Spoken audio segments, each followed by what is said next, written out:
Sungai சிப்பூட் நாடாளுமன்ற தொகுதிக்கு Barisan national தேசிய முன்னணி வேட்பாளராக போட்டியிடும் SK தேவமணிக்கு உங்கள் ஆதரவை வழங்குமாறு அன்போடு கேட்டுக்கொள்கிறோம். இவர் உங்களில் ஒருவர். இவரது உள்ளத்திலும் உணர்விலும் ஊனிலும் உறக்கத்திலும் சமுதாய உணர்வு மேலோங்கி நிற்கிறது. நம் சகோதரனாக உங்கள் ஆதரவோடு இந்த தேர்தலில் சுங்கை சிப்பூட் நாடாளுமன்ற வேட்பாளராக போட்டியிடும் டத்தோ SK தேவமணியை வெற்றி அடைய செய்வோம். இது உங்கள் கைகளில்தான் உள்ளது. வணக்கம், என் பெயர் தேவமணி கிருஷ்ணசாமி. நான் இந்த நம்ம சுங்கை சிப்பூட் நாடாளுமன்ற தொகுதியில் வேட்பாளராக நியமனம் பெற்றுள்ளேன். அதற்கு முக்கியமாக நமது தேசிய முன்னணியின் தலைவர் டாக்டர் ஸ்ரீ நஜீப் துனப்ராஜா அவர்களுக்கும் நமது மாயிகாவின் தலைவர் டாக்டர் ஜி பழனிவேல் அவர்களுக்கும் நன்றி கூறவிருக்கின்றேன். ஏனென்றால் இந்த நியமனம் ஒரு தொகுதி, ஒரு தீவிரமான ஒரு புரட்சிகரமான ஒரு தொகுதியில் நியமனம் செஞ்சுருக்காங்க சுங்கை சிப்பூட். அதற்கு நன்றி.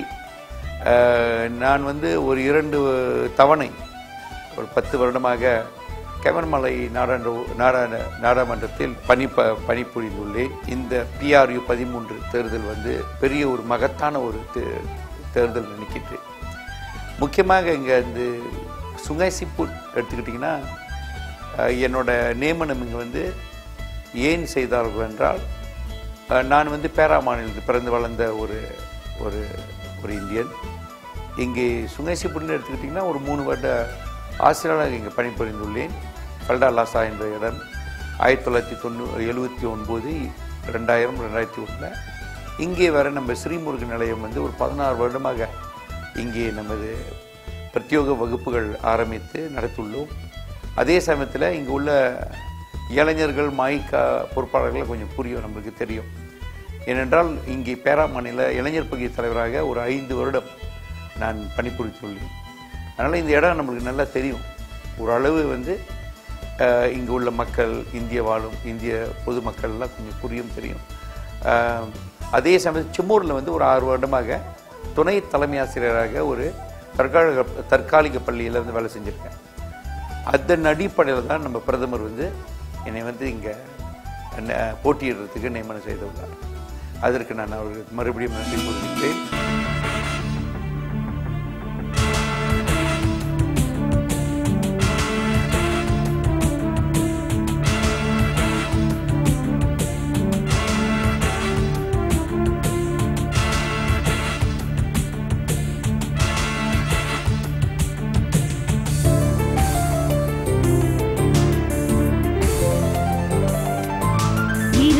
இருபதை நோக்கி நாம் வீர நடை போட்டு செல்லுவோம். 20 நோக்கி நாம் வீர நடை போட்டு செல்லுவோம். மலேசிய திருநாட்டின் நல்ல புகழினை உயர்ந்திடச் செய்வோம்.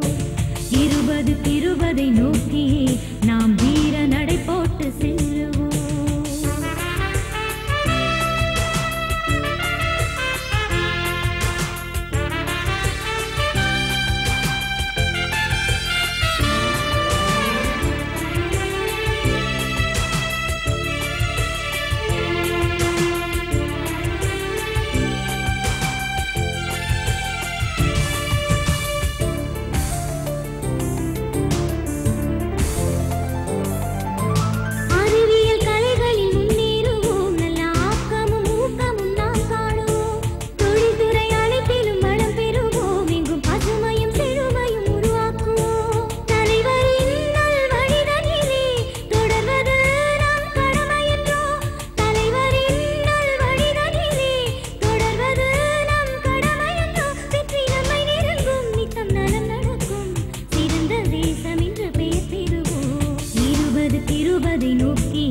செல்லுவோம்.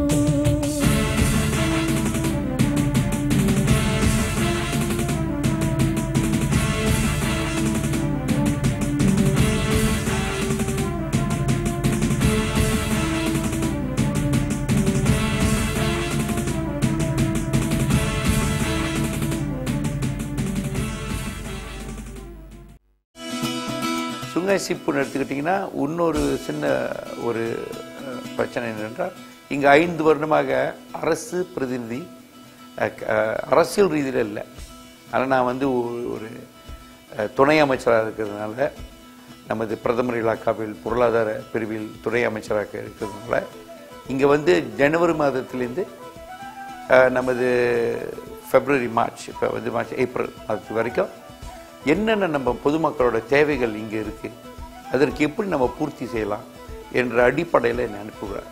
அதனால் பார்த்தீங்கன்னா இந்த 4 மாதத்தில் நம்மளால் என்னென்ன செய்ய முடியுமோ பொதுமக்களுக்கு, பொதுவாக முக்கியமாக வந்து ஏழ்மை நிலையில் வாழும் குடும்பங்கள், பொருளாதார மந்த நிலை உள்ள ஒரு குடும்பங்கள், கஷ்டத்தில் உள்ள குடும்பங்களுக்கு சென்று பார்த்து ஒரு 2500 பொதுமக்களுக்கு வந்து குடும்பங்களுக்கு வந்து மைக்காசி திட்டத்தை அமலாக்கத்தில் கொண்டு வந்திருக்கோம்.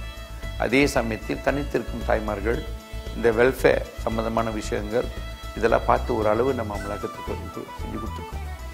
நீங்கள் இந்த தேர்தலுக்கு வரதுக்கு முன்பதாக இந்த 4 மாத காலகட்டம் வந்து நம்மளுக்கு ரொம்ப உதவியாக இருந்தது. ஏன்னா பொதுமக்களை போய் சந்தித்து, ஒன்று முகவரி அறிமுகம், 2வது சேவை செய்யும் பொழுது நிச்சயமாக வந்து அவங்க விரும்புகிறாங்க, பக்கத்தில் அணுக பணிந்து வராங்க. ஏன்னா ரொம்ப நாள் 4 வருடமாக ஒன்றும் இல்லை பாருங்கள், வறண்ட ஒரு சூழ்நிலை. ஸோ அது ரொம்ப உதவியாக இருந்தது. அதே சமயத்தில் கல்விக்கு முக்கியத்துவம் கொடுத்து இப்போ 2 தமிழ் பள்ளிகளை கட்டுறதுக்கு சாத்தியம் உண்டு. அதற்கு கல்நாட்டு விழாவும் முடித்து விட்டோம்.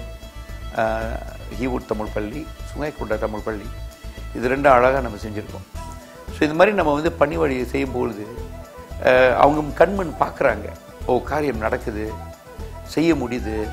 இது வந்து பிரதமரின் இலாக்காவின் கொடுத்த நம்மளுக்கு ஒரு சக்தி. அதே சமயத்தில் வந்து இப்போ பார்த்தீங்கன்னா பொருளாதாரத்தில் எடுத்துக்கிட்டிங்கன்னா இளைஞர்கள் நிறைய பேர்த்துக்கு இங்கே வேலை வாய்ப்பு அவ்வளோ இல்லை. நிறைய பேர் விவசாயத்தில் ஈடுபட்டிருக்காங்க. கொஞ்சம் படித்தவர்கள், கொஞ்சம் வேலை வாய்ப்பு தெரிந்தவர்கள் வந்து வெளியே போய் வேலை செய்கிறாங்க. கோலாலம்பூர், சிங்கப்பூர் இந்த மாதிரி நகரத்தில் போய் வேலை செய்கிறாங்க. அதன் அடிப்படையில் என்ன நடக்குதுன்னா, நிறைய பேர் வந்து அந்த பொருளாதார நெருக்கடியில் வந்து சிக்கிக்கிட்டு இருக்காங்க. அவங்களுக்கு உடனடியாக நான் வந்து என்ன செஞ்சேன்னா, அங்கே வந்து தெக்குன் கடன் உதவி ஒரு 120 பேருக்கு வாங்கி கொடுத்துருக்கோம் இது வரைக்கும். அந்த 3 மாதத்தில் 10,000 வெள்ளியிலேருந்து 50,000 வெள்ளி வரைக்கும். இது ரொம்ப ஒரு உதவியாக அவங்களுக்கு அவங்க பார்க்குறாங்க. சில பேர் அந்த வர்த்தகத்தில் மாட்டிக்கிட்டு இருக்காங்க, வளர்ச்சி பெற முடியல. இந்த பொருளாதார மந்த நிலையில் வந்து இந்த சிக்கல்லேருந்து வெளிவரத்துக்கு கொஞ்சம் பண உதவி தேடுறாங்க. ஸோ அதன் அடிப்படையில் இந்த துக்குன் கடன் உதவி ரொம்ப உதவியாக இருக்குது.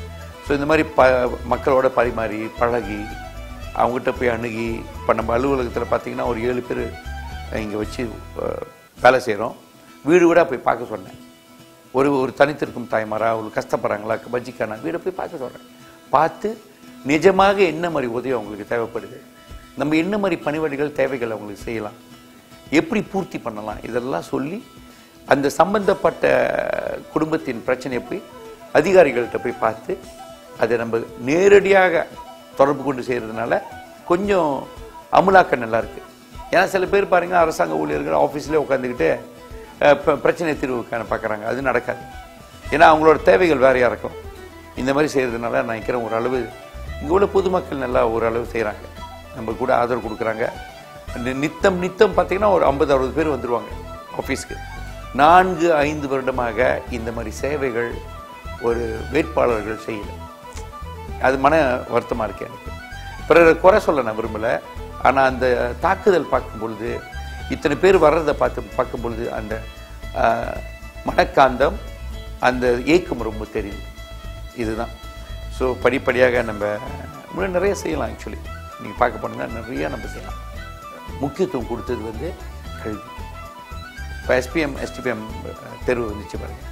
உடனே நம்ம என்ன செஞ்சோம், 13 இலாக்கா கொண்டு வந்து இங்கே சின்சூங் ஸ்கூலில் மெட்ரிகுலேஷன், யூபியூனா யூனிட் பூசாரி யூனிவர்சிட்டி, பாலிடெக்னிக், அப்புறம் ஜேபிஏ, அப்புறம் அனைத்து சம்பந்தமான அந்த ஜேபிகே இவங்களாம் கொண்டு வந்து 13 இலக்காட்ட பாஸ் பண்ண மாணவர்கள் எங்கே போகலாம், நல்ல தேர்வு பெற்ற மாணவர்கள் எங்கே போகலாம், தோல்வி பெற்ற மாணவர்களும் எங்கே போகலான்ற ஒரு இலக்கை போட்டு ஒரு நாள் கருத்தரங்கு செய்து வீடு வீடாக போய் அந்த பெற்றோர்களை கூப்பிட்டு வந்து ஒரு 700 மாணவர்களுக்கு செய்யும். ஏன்னா நிறைய மாணவர்களுக்கு எங்கே போகிறதுன்னு தெரியல பாருங்க. இப்போ 3 கிரெடிட்டா, முன்ன இங்கேயும் போக முடியாது 3 கிரெடிட். இப்போ வந்து பாலிடெக்னிக்கில் பிரதமர் 1500 இடங்கள் கொடுத்துருக்காரு. 3 கிரெடிட் வாங்குகிற மாணவர்களுக்கு அவங்க என்ன மாதிரி ஒரு 6 மாத அடிப்படை கல்வி முடிச்சுட்டு பிற்பாடு டிப்ளமாவுக்கு போகலாம். இதெல்லாம் இப்போ புதிதாக உருவாக்குறது பிரதமர். மெட்ரிகுலேஷன் எடுத்துக்கிட்டிங்கன்னா நம்ம 500 இடம் தான் கிடைக்கும். இப்போ நம்மளுக்கு 1500 இடங்கள் கொடுத்துருக்காரு மெட்ரிகுலேஷன். ஏன்னா மக்களோட மனக்காந்தம், பிள்ளைங்களுக்கு 5A 7A கிடைச்சிருக்கு, ஆனால் இடம் கிடைக்கல மெட்ரிகுலேஷன் அப்படின்னு மனக்குமுறல். இதெல்லாம் தீர்வு காண்பதற்கு இந்த மாதிரி இடங்கள் பெற்று இந்த நமது பாரிசான் அரசாங்கம் மூலமாக புதிய பிரதமர் ஒரு நல்ல மனிதர், இந்தியர்களுக்கு செய்யணும்னு ரொம்ப விரும்புகிறாரு. அதனால் படிப்படியாக அவர் வந்து நிறைய வழிவகுத்து பல செயல் திட்டங்களை உருவாக்கி வர்ணம் பண்ணி நம்மளுக்கு பரிமாறுறாரு. எப்போ இந்த பூர்த்திகள் செய்யும் பொழுது மக்களின் தேவைக்கு வந்து அடிமட்டத்தில் வந்து ஆதரவு வரும் பொழுது அரசாங்கத்திலிருந்து அங்கே பாரிசானுக்கு ஆதரவும் வருது. இதுதாங்க நம்ம கதை. இந்த பிரச்சாரத்தின் கருப்பொருளே அதான். பிரதமர் ஒரு நல்ல மனிதன். பிரதமர் வந்து அழகா வழிவகுத்து இந்தியர்களுக்கு கல்வி, பொருளாதாரம், ஏழ்மை அகற்றல், இந்த பிரஜா உரிமை, இந்த ஐசி கார்டு இதெல்லாம் செஞ்சு பட்டு ஓடுது வேலை. 11,000 பேத்துக்கு வாங்கி கொடுத்துட்டாரு. இருப்ப 16,000 பேர் கொடுத்தாங்க விண்ணப்பங்கள். அதில் சில பேத்துக்கு நல்லா அந்த ஆதாரங்கள் பூர்த்தி இல்லாத நிலையில, ஒன்றும் செய்யாத நிலையில இருக்கு. படிப்படியாக நம்ம செஞ்சு முடியும். 5 ஆண்டுகளில் தொகுதி மக்கள் அடைந்தது ஏமாற்றம்தான். ஆனால் 3 மாதங்களுக்கு முன்பதாகவே தெய்வமணி சுங்கைசிப்பு தொகுதிக்கு வந்து மக்களை சந்திப்பதிலும் அவர்களது தேவைகளை நிறைவேற்றி வைப்பதிலும் மும்முரம் காட்ட தொடங்கிவிட்டார். தெய்வமணி மக்கள் சேவையில் தன்னை முழுமையாக இணைத்துக் கொண்டுள்ளார். உதவி கேட்டு வருகின்றவர்களிடத்தில் அன்பு காட்டுகிறார். தன்னால் இயன்ற உதவிகளை செய்யும் இவர் இதுவரை 2500 வறிய நிலை குடும்பங்களுக்கு மளிகை பொருள் இலவசமாக கிடைக்க உதவி செய்துள்ளார். சுங்கைசிப்பூர் நாடாளுமன்ற தொகுதிக்கு உட்பட்ட லிந்தாங் மற்றும் ஜாலுங் சட்டமன்ற தொகுதிகளில் 27 லட்சம் ரிங்கிட் செலவில் பல்வேறு தரம் உயர்த்துதல் கட்டுமான பணிகள் விரைவில் செயல்படுத்தப்பட உள்ளன. அதற்கான அரசாங்க அங்கீகாரத்தை SK தேவமணி பெற்று தந்துள்ளார். துடிப்புடன் மக்கள் சேவையாற்றும் தெய்வமணியின் சேவைகள் எண்ணில் அடங்கா. 2000க்கும் மேற்பட்டோருக்கு மூக்கு கண்ணாடிகள், லிவ் மை ஸ்கூல் திட்டத்தில் 250 மாணவ செல்வங்களுக்கு பள்ளி தளவாட பொருள் மற்றும் சிற்றுண்டி வாங்குவதற்கான உதவி நிதி, 98 ஏக்கர் நிலப்பரப்பில் 237 புறம்போக்கு நில குடியிருப்பாளர்களுக்கான மறுகுடியேற்ற திட்டம் செயல் வடிவம் பெறவுள்ளது. இதற்கான ஏற்பாட்டை செய்துள்ளார் SK தேவமணி. இதற்காக 50 லட்சம் ரிங்கிட் மானியத்தை தேவமணி பெற்று தந்துள்ளார். இதன் வழி நீண்டகால பிரச்சனைக்கு நிரந்தர தீர்வு ஏற்பட உள்ளது. 70 லட்சம் ரிங்கிட் மதிப்பில் 6 ஏக்கர் நிலத்தில் ஹீவுட்டில் புதிய அழகிய தமிழ் பள்ளி கட்டப்பட உள்ளது. சுங்கைசிப்பூர் ஸ்ரீ சுப்பிரமணியர் ஆலயத்திற்கு 1 லட்சமும் மகாத்மா காந்தி கலாசாலைக்கு 2 லட்சமும் தேவமணி வழங்கியுள்ளார். தெக்குன் சிறு தொழில் மற்றும் நடுத்தர வர்த்தக கடன் உதவி திட்டத்தில் 150க்கும் மேற்பட்ட நம் சகோதர சகோதரிகள் கடன் உதவி பெற உள்ளனர். இளைஞர்களுக்கு புதிய வேலை வாய்ப்புகளை உருவாக்கும் திட்டங்களை தேவமணி மேற்கொள்ள உள்ளார். எல்லோருக்கும் வணக்கம். என் பேர் சரஸ்வதி. நான் வந்து டாக்டர் தேவமணியோட மனைவி. என் கணவர் வந்து சுங்கைசிப்பூர் பார்லிமெண்ட் சீட்டுக்கு போட்டிடுறாரு. அவருக்கு கட்டாயம் ஆதரவு கொடுங்க, ஓட் போடுங்க, அப்புறம் பாருங்க மாற்றங்கள். இப்போது கூட நிறையா சேவை செஞ்சிட்ருக்காரு நம்ம சுங்கைசிப்பூர் மக்களுக்கு. நான் ஏன் நம்பிக்கையாக நான் சொல்கிறேன்னா, என் கணவர் வந்து உங்களுக்கு சேவை செய்வார்னா, ஏன்னா அவர் ஒரு நல்ல தந்தை, நல்ல கணவர். அவரோட ஒரு இவ்வளோ வேலையாக இருந்தாலும் அவர் ஒரு தந்தையோட பொறுப்பை எப்போதுமே அவர் விட்டதில்லை.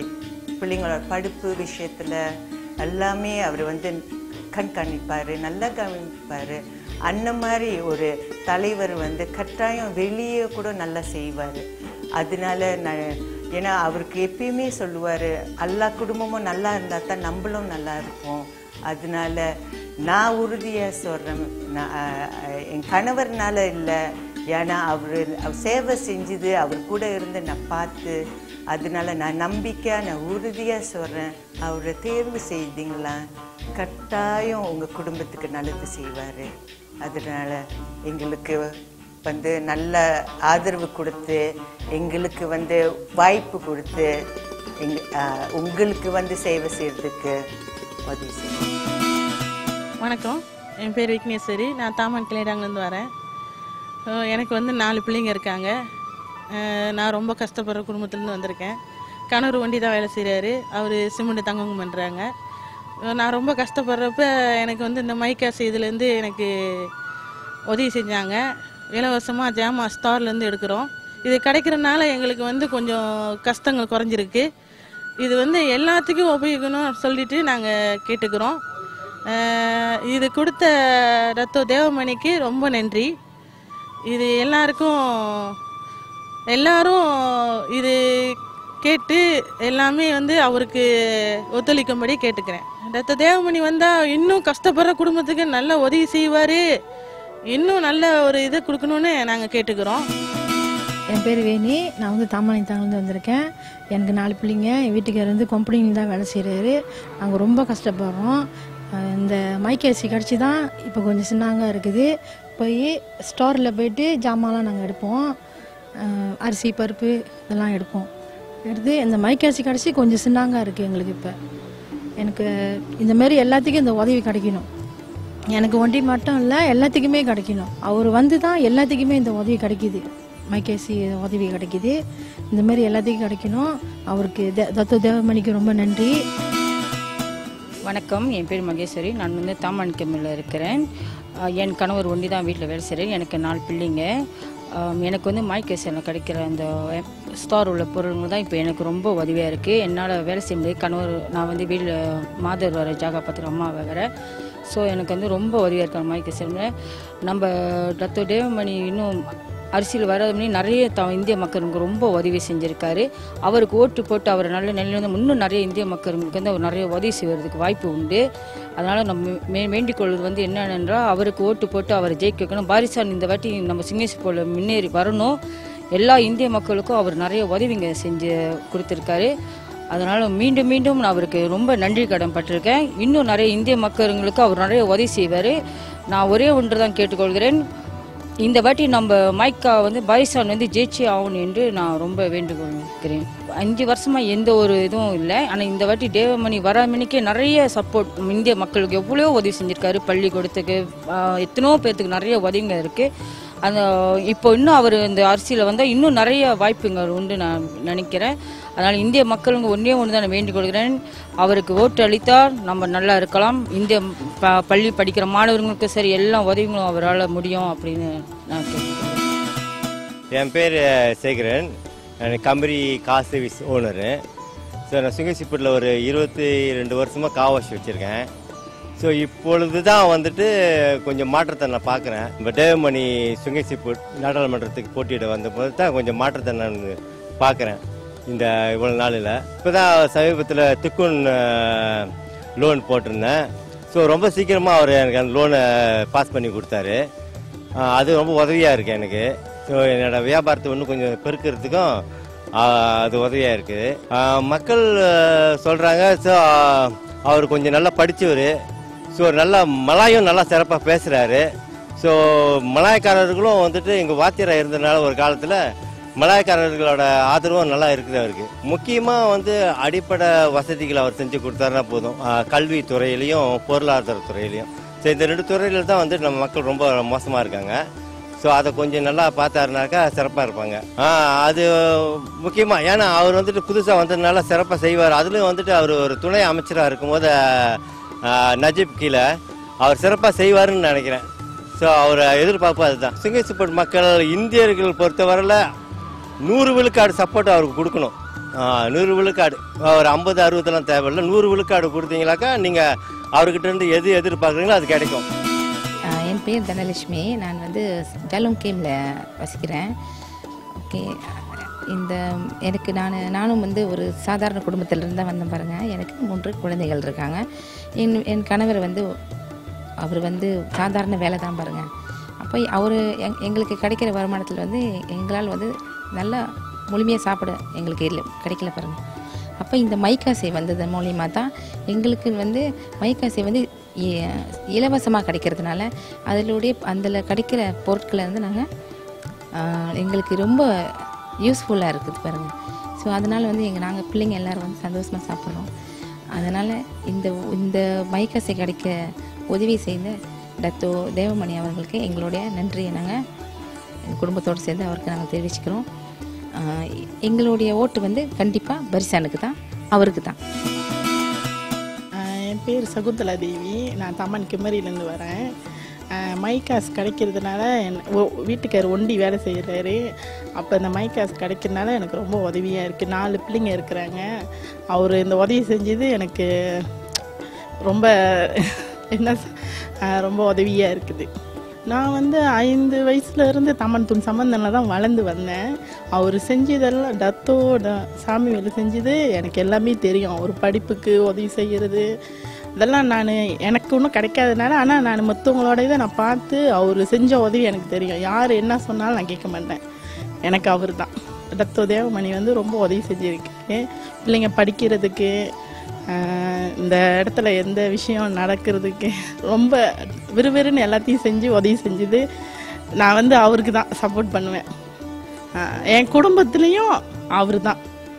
எல்லாருமே யாரும் மாற மாட்டாங்க. என் பேர் திருமதி ஜெகதம்பாள். சுகசிபுல் மாய்க்கா கேள் பாய்க்கான் வந்து செயலாளராக இருக்கிறேன். இந்த மைக்காசை திட்டம் வந்து எங்களுக்கு தெரிஞ்சு டத்தோ தேவமணினால தான் எங்களுக்கு இது வந்து தெரிஞ்சதோட இங்குள்ள ஏழை மக்களுக்கு எவ்வளோ பேருக்கு நாங்கள் உதவி செஞ்சுருக்கோம். ஏன்னா எத்தனையோ ஏழைங்க வந்து கண்ணீர் வடிச்சிருக்காங்க. இன்றைக்கி அவர் வந்தனால தான் இந்த மாதிரி மைக்காசை கிடைஞ்சி அவங்க எண்ணெய் சீனி பருப்பு கிடைக்கிறதுனால அவங்க குடும்பம் ரொம்ப நல்லா இருக்க சொல்லிட்டு வந்து எங்களை வந்து எந்த நேரமும் ஆள் வீட்டுக்கு வந்துட்டு சொல்லிட்டு இன்னும் இருக்கான்றாங்க. நாங்கள் சொன்னோம் இந்த கோட்டை முடிஞ்சிருக்கு, இன்னும் இருக்குன்னா கண்டிப்பாக டத்தோ தேவமணி ஜெயிச்சார்னா கண்டிப்பாக நம்மளுக்கு செய்வார்னு சொல்லிட்டு நம்மளை உறுதிமொழி எடுத்திருக்காரு. நம்ம யாருமே இந்த வாக்கு வந்து எந்த நேரமும் நம்ம வீணாக்கக்கூடாது. அவருக்கு தான் வாக்குன்னு சொல்லிட்டு வீடு வீடாக போய் நாங்கள் பிரச்சாரம் பண்ணிக்கிட்டு இதை நாங்கள் செஞ்சுட்டு வந்திருக்கிறோம். மீண்டும் மீண்டும் அவர் வந்து இந்த சுங்கேசிபுரம் தொகுதியில் செய்வார்னு சொல்லிட்டு எங்களுக்கெல்லாம் முழு மனத்தோடு நாங்கள் வந்து அவருக்காக இறைவனை வேண்டிக்கிறோம். அவர் தான் வரணும்னு சொல்லிட்டு நாங்கள் வேண்டிக்கிறோம். பாரிசான் நேஷனலின் மக்களுக்கு முன்னுரிமை எனும் உறுதிமொழிக்கு ஏற்ப இந்திய சமுதாய கல்வி, பொருளாதார தொடர்ச்சியான வாழ்வாதார மேம்பாட்டுக்கு போட்டியிடும் தேவமணியை உங்களுக்கு தொண்டு செய்ய உங்கள் பொன்னான வாக்குகளை வழங்குமாறு இருக்கரம் கூப்பி அன்போடு கேட்டுக்கொள்கிறோம். சுங்கசிபுர்ல ஜெயிச்சு வந்தா என்ன நம்ம செய்ய முடியும்? இது ஒரு கேள்விக்குறி. அதற்கு பதில் சொன்னாங்க தான், சுலபமான ஒரு பதில். ஏனென்றால் இப்போ வந்து நாடு வந்து ஒரு பொருளாதார மறு உருவு, அதே சமயத்தில் சமூக மறு உருவு, அதே சமயத்தில் சிந்தனை மறு உருவில் தீவிரமாக ஓடிக்கிட்டு இருக்கு.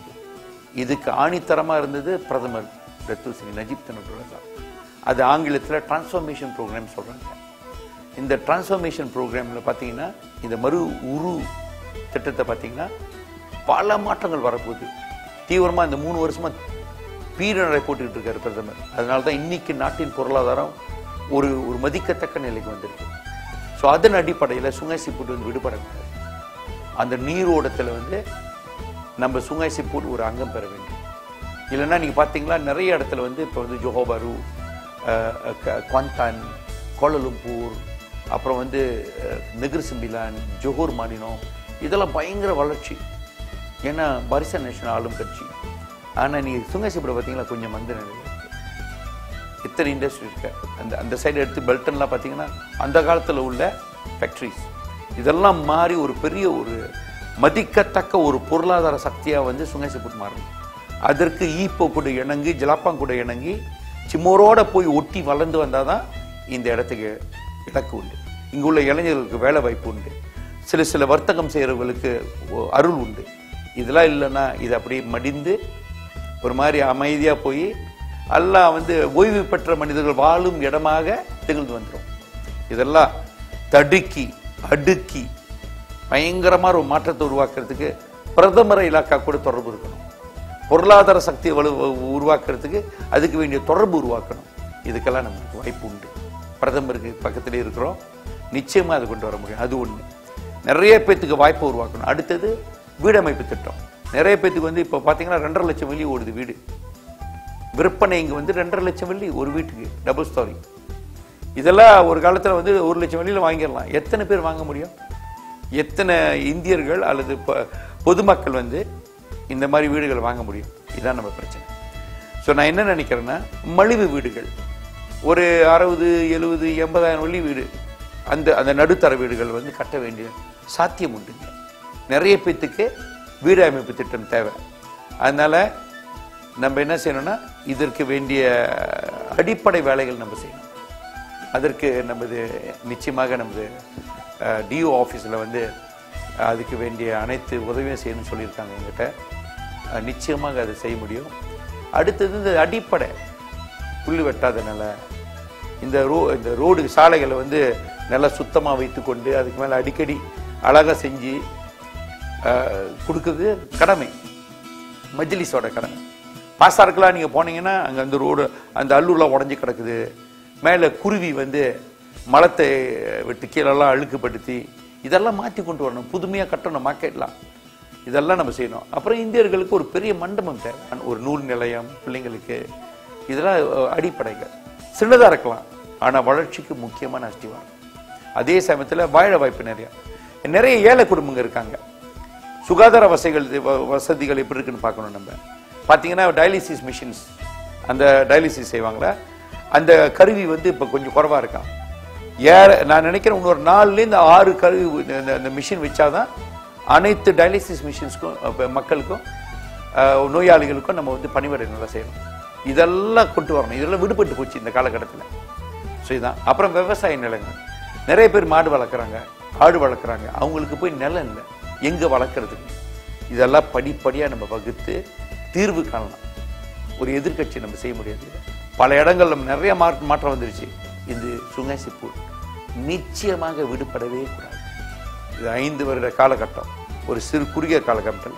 நம்மளை பற்றி நம்ம பேசல, நம்ம பிள்ளைகள், நம்ம பேரன் பேத்தி அவங்கள பற்றி பேசுகிறோம். கல்வி, பொருளாதாரம், விவசாயம், மித்த வாழ்க்கை சூழ்நிலையை பற்றி பேசலாம். வீடமைப்பு திட்டம், அந்த அனுபவங்கள்லாம் வைத்து இந்த தொகுதியை ஒரு மறுமலர்ச்சியை உருவாக்கி அந்த நறுமணத்தை எல்லாம் ஜீரணிக்கிறதுக்கு இது ஒரு வாய்ப்பு. இந்த தேர்தல் ஒரு முக்கிய அஸ்திவாரம் நினைக்கிறேன். இங்கே நான் உங்களுக்கு சேவை செய்ய வந்திருக்கேன், தீவிரமாக வேலை செய்ய வந்திருக்கேன். அந்த நம்பிக்கையோட வாழ விரும்புகிறேன். அந்த நம்பிக்கையோட உங்களை நான் அணுகிறேன். மனசார நீங்கள் பாரிசானுக்கு ஓட்டு போடுங்க.